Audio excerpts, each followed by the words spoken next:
We are beginning the new canto, Canto 4, the triple soul forces. Savitri is going deeper into the region of her soul. She was guided by the bright gods to follow the winding road which dips down into the depth of the soul, and it is there she will find a fire burning on the stone and the mansion of her secret soul. This is the guidance she is getting from the bright messengers of the inner world. The moment she received this guidance, she proceeds further down, and even as she proceeds towards her soul, a few bright gods, rather goddesses, emerge from within her, from her soul, and they kind of meet her and greet her and tell Savitri their stories, the work they are doing within her soul, inside her soul, the powers and personalities which are resident in her soul, the kind of work which they have been doing, and also the kind of resistance, the opposition which they meet. They narrate all those things to Savitri. This is something very important in the yogic journey of Savitri. Perhaps there is no parallel of it anywhere in the scriptural literature, in the scriptural descriptions. This is for the first time at all that all the details are being given to us as we could possibly might proceed towards the discovery of our soul. But this is something more unique to Savitri than to all of us. These triple soul forces, they are basically the svabhavas, the gunas of the soul of Savitri. If at all we had to give a kind of a rough parallel, a very crude description, we could say that these are the three gunas which form the character of the soul: sattva, rajasa, and tamasa. These three goddesses are there in us, and they are constantly working in us, and they have a certain role also to play in the action of the individual. Basically, these powers connect our innermost soul to the outer world. It is through them that the innermost soul works or comes out or operates in the outer world through the three gunas, three qualities, three essential features of the human soul, the psychological entities which are governing all the actions there. Now, the description which follows here is something unique. Of course, at the same time, it is very elaborate, giving practically all the details which one would gather from these utterances of these goddesses and the opposition which they meet.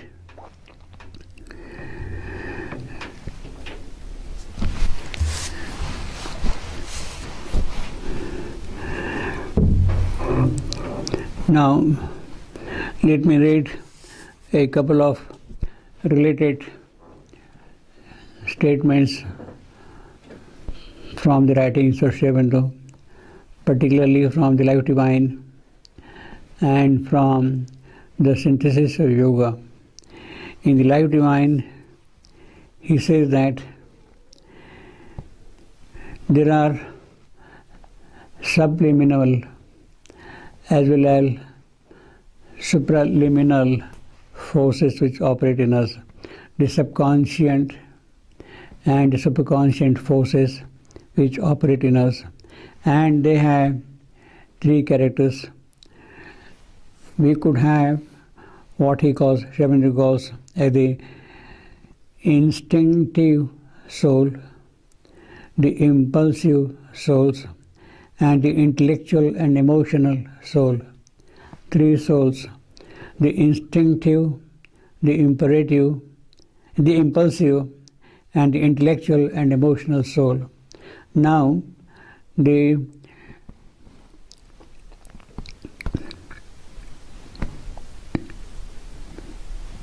instinctive soul, we could say that instinctive soul, we could say that is the physical nature, the physical Purusha.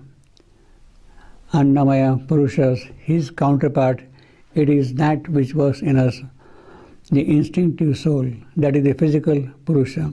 Then the impulsive soul, that is the soul which corresponds to the vital Purusha, Pranamaya Purusha.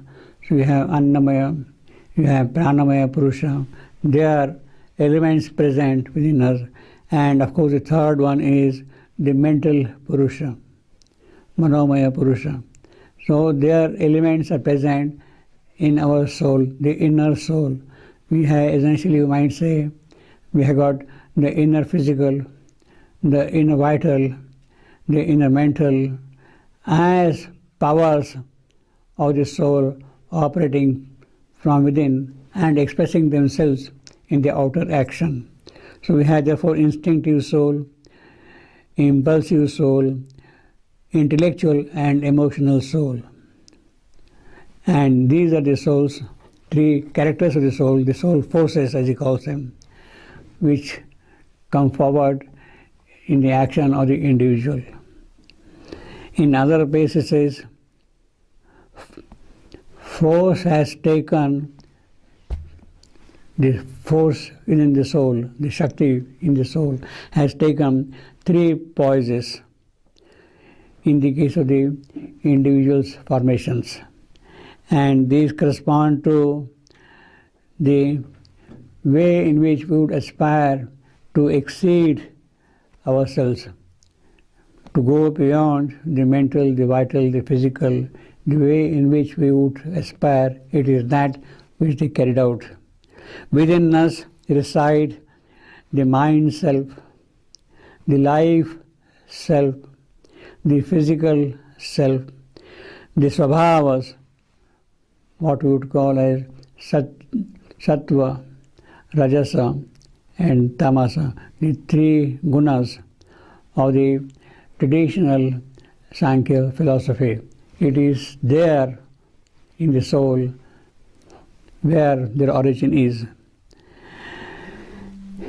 In the Synthesis of Yoga, Sri Aurobindo tells us that the physical, the vital, the mental Purushas as the inner personalities of the soul are its powers for the outward action. So these three powers are present as the inner personalities of the soul for outward action. The inner mental, the inner vital, the inner physical, they come out with an action in the outer physical, vital, mental developments. proceedings, actions. Now, the way in which these are described in Savitri, in this particular canto,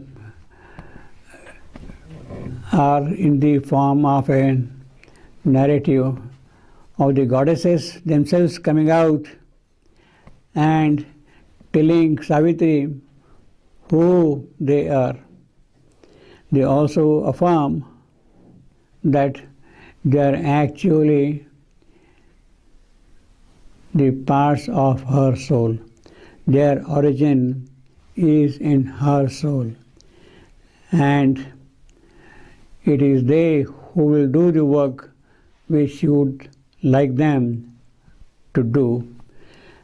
Now, let us read a few lines. We have got first the description of the first goddess. What the poem says, Madonna.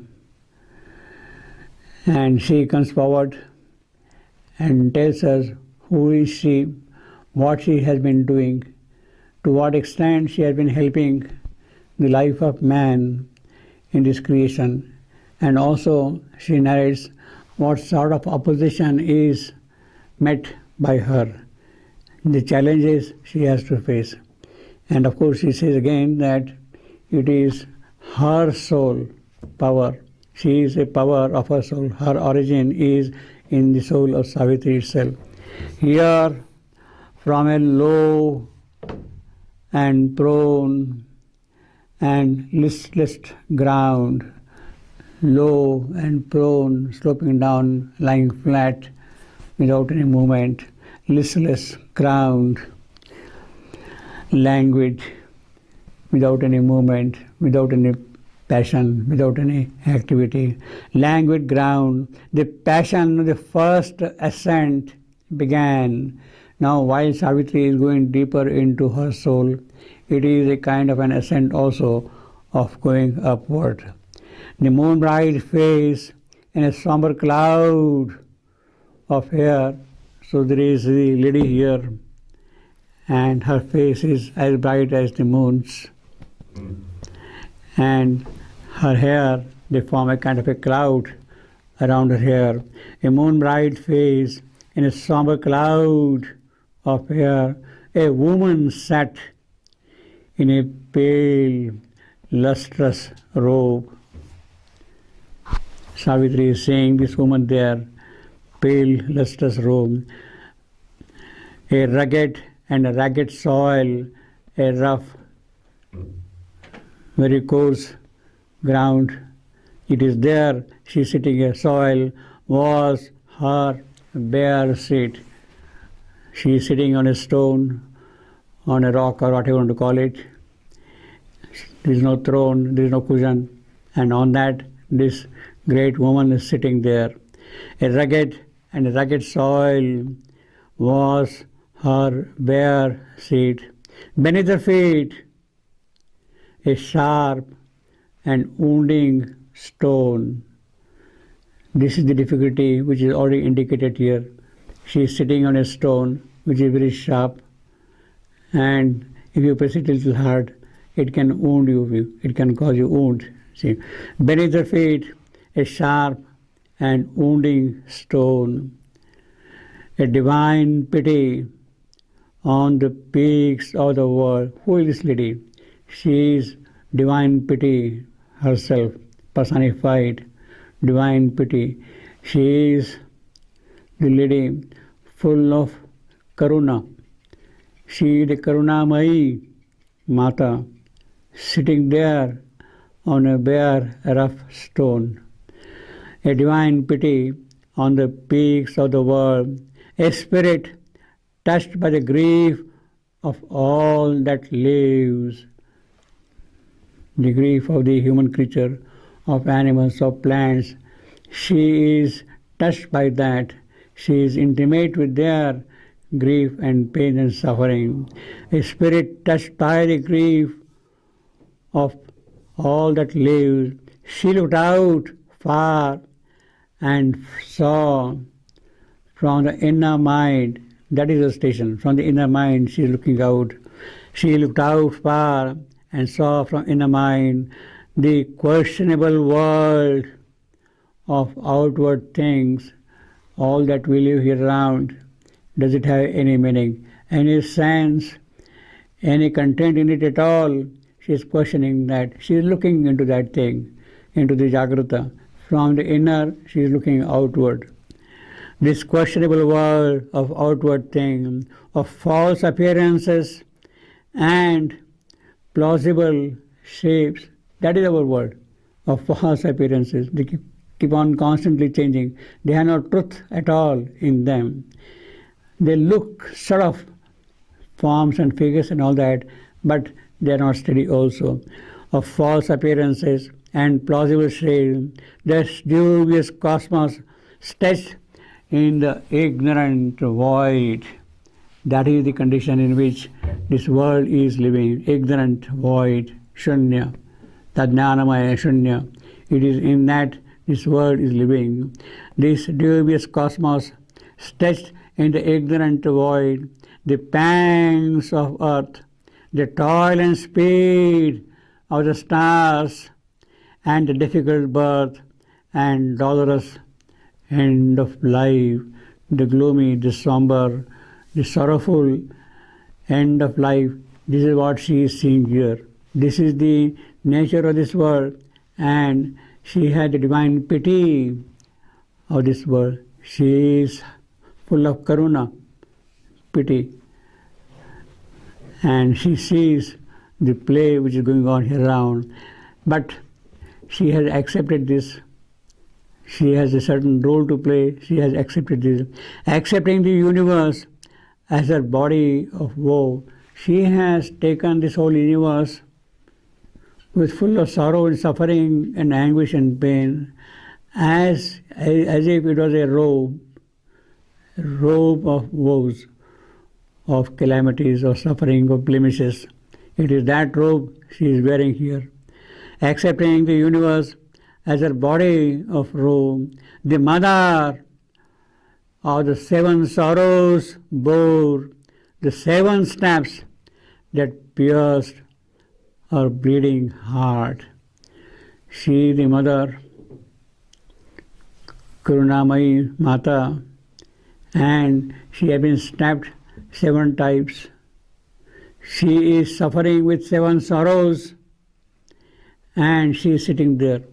The 7 stabs that pierce her bleeding heart, the beauty of sadness lingered on her face.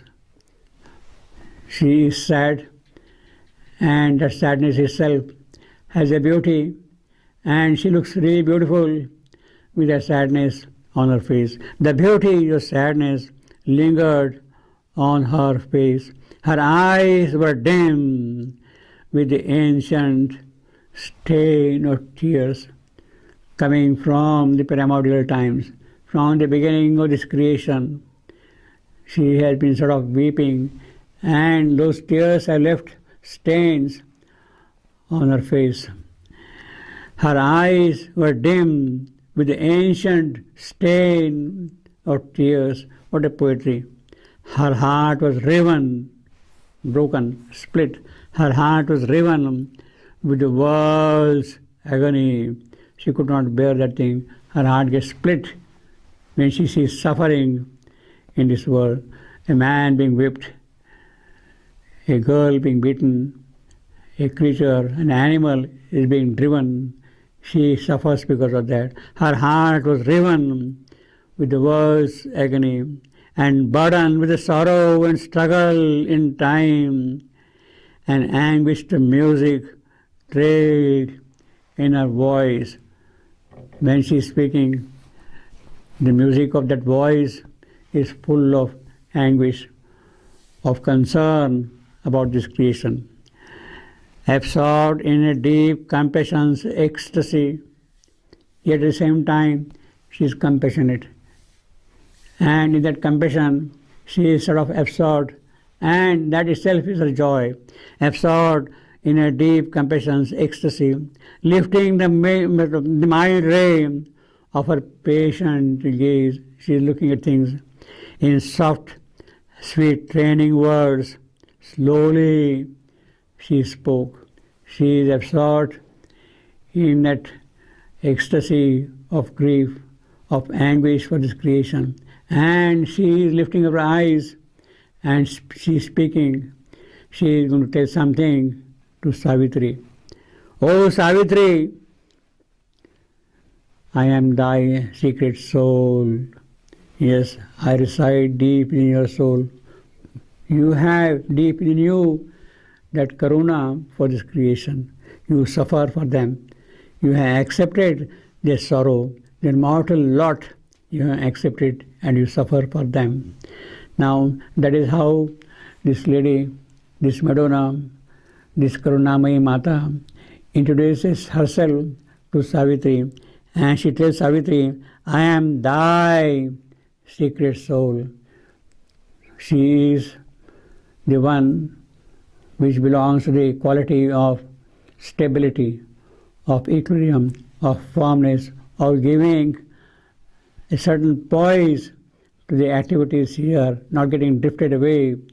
Tamasa, full of peace, full of karuna, which is also luminous in its own way. It is not darkness, it is not the dark tamasa, it is a luminous tamasa, luminous inertia. And it is that which gives a certain firmness to the character of the soul of Savitri.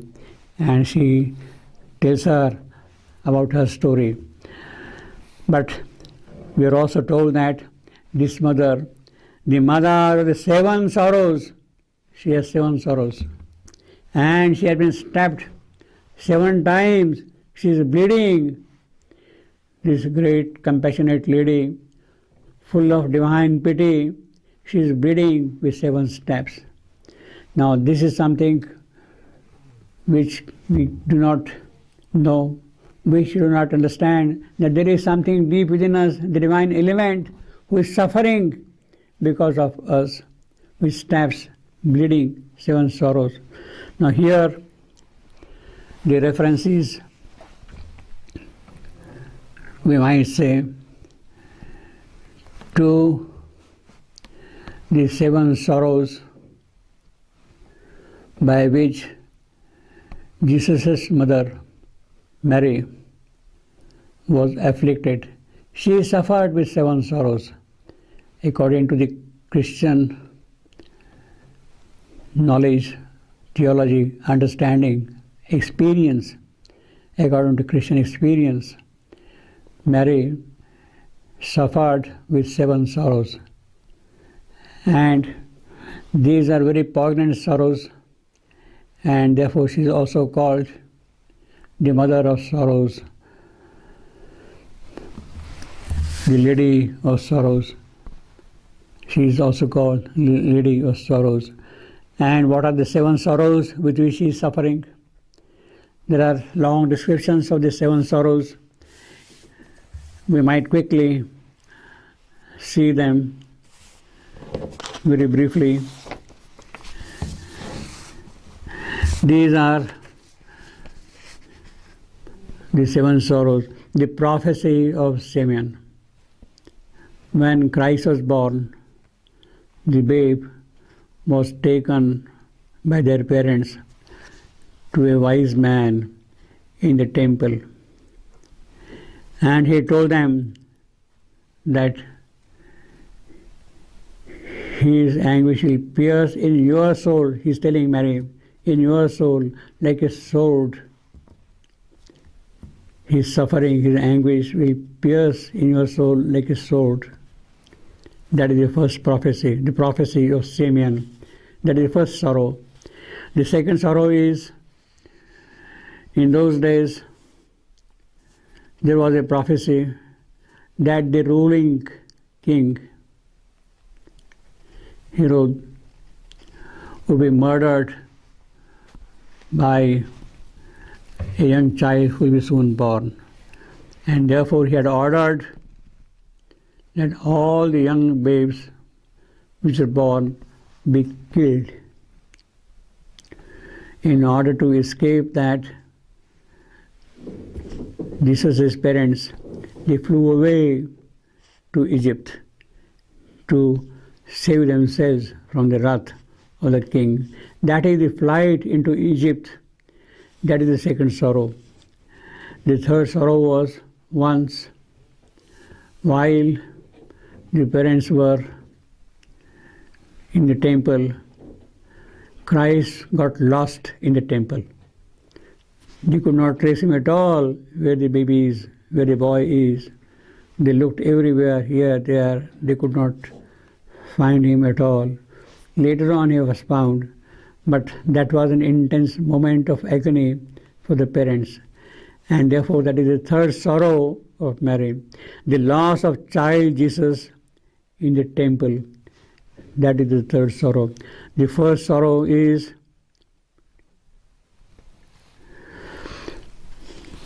Jesus has been given the punishment to cross, to carry the cross and get suspended on it by the justice. And while he is carrying the cross on the road where the crosses are put, his mother was standing by the side.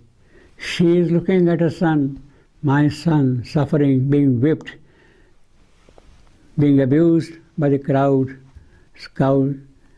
whipped constantly, bleeding, and heavy cross he is carrying. That is the sorrow which his mother was suffering. The meeting of Jesus and Mary on the way of the cross. That is the fourth sorrow she was suffering. You see. Then, of course, the fifth sorrow is the crucifixion itself. Christ is on the cross, nailed, hammered. The soldiers coming and beating him and piercing the spears into his body. And this mother is looking at it. My son is suffering. You see. The crucifixion, that is the fifth sorrow of us. And then, after he was dead, he was no more there. The body was given to him, the dead body, to her. And you can imagine what agony it will be for a mother to see her son being brutally killed like that. That is the sixth sorrow. And the last, the seventh sorrow is when the body was put in the tomb. You can imagine how the mother would have felt about her son being treated like that. These are the seven sorrows Jesus' mother had suffered with. And we have a very poignant reference. This Karunamayi Mata, she is bearing all those seven sorrows. The mother of the seven sorrows. She, the mother of the seven sorrows of all these creations, difficulties, afflictions. She is bearing and carrying on her work in spite of these agonies. The mother of the seven sorrows bore 7 stabs. 7 times her body was pierced, psychologically, physically, as if. And she is suffering because of that. The mother of the seven sorrows bore the 7 stabs that pierced her bleeding heart. So that is the description of the first woman Savitri is meeting while she is going towards her soul, the deep mansion where dwells her inner soul, the most beautiful things which exist here for her. These are the 7 sorrows she was bleeding. Now, while the description is very vivid, very clear, psychologically, in the occult sense, very poignant, very deep, very truthful also, we can perhaps look at these 7 sorrows from a metaphysical point of view.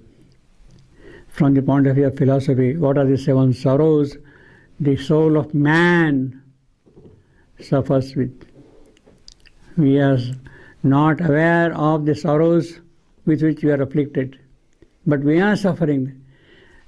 In the Life Divine, Sri Aurobindo describes sevenfold ignorance. We are afflicted by sevenfold, 7 ties of ignorance. And each ignorance is a step into our soul, into our existence, into our being. And these are the sevenfold ignorances which we had to convert into sevenfold knowledge. We are ignorant of the Absolute, which is the source of all being, the Supreme Tat. We are ignorant of that.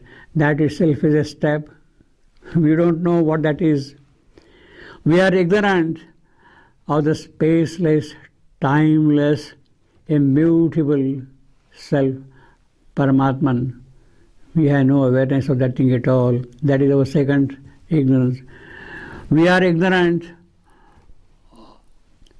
of the cosmic Self, of the universal Self, who has taken the poise in this creation here. We have no knowledge of that Atman who is present here. We are ignorant of our universal Self. We are ignorant of the eternal becoming in time. We are here for what? In time, to become what that is. We have no awareness of that, of becoming in time.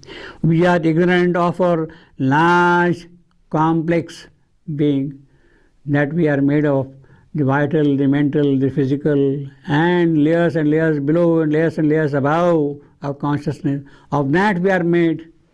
We are ignorant of that. We are ignorant of the large and complex being that we are. We are ignorant of the true constitution of our becoming. What is that we are here for? Of that we don't have knowledge. True constitution of our becoming. What for we are here? Not only while away the time here, but that itself is an ignorance. We are ignorant of our thought, our will, our sensations, our actions. We don't know anything at all that things. We grow blindly for a changing goal, from goal to goal. That is the practical ignorance of ours. That is the seventh, the practical ignorance. So we are stabbed here by sevenfold ignorance constantly, in a deeper psychological sense. These are the powers which get reflected within our soul. And when this lady is suffering with sevenfold sorrows, she is bearing the sevenfold sorrows, the mother of sevenfold sorrows. These are the elements, the constituents of those sevenfold sorrows of her. The mother of the seven sorrows bore the 7 steps of ignorance, sevenfold ignorance. It is that which is stabbing us constantly, that pierced her bleeding heart. And then she says to Savitri, "O Savitri, I am thy secret soul." It is she who is residing deep within the soul of Savitri. She is suffering. She has a certain role to play. She is doing, in a certain sense, the divine work by being there. And she is telling that thing to Savitri.